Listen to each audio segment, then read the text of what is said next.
Დაკლავ რეგიონის ახალი ამბები ჩაქვის ახალი სარეაბილიტაციო ცენტრი ცერებრალური დამბლით და სხვა მძიმე პათოლოგიით დაავადებულ ბავშვებს მოემსახურება, თუმცა აქვე სკოლიოზის მქონე მოზარდების რეაბილიტაციის პროგრამაც იმოქმედებს.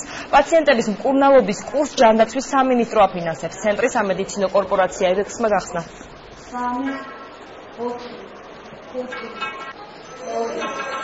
დღეს ცენტრი ემსახურება პაციენტებს ორი პროგრამით, ეს არის სახელმწიფო პროგრამა და აჭარის მთავრობის მიერ გამოყოფილი პროგრამა და სრული დაფარვა ხდება ფინანსურად ამ მიმართულებიდან.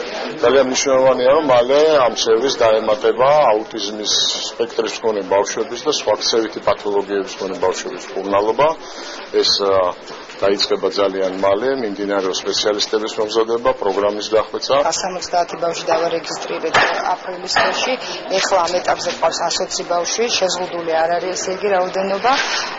ვემსახურებთ აჭარის რეგიონს, ასევე გურისდანაც ყავს რამოდენიმე ბავშვი, ზემო აჭარიდანაც არის რამოდენიმე ბავშვი წარმოქმნილი. დაფინანსება ძირითადად სახელმწიფო წყაროებიდან, ესე იგი ცენტრალური ბიუჯეტიდან.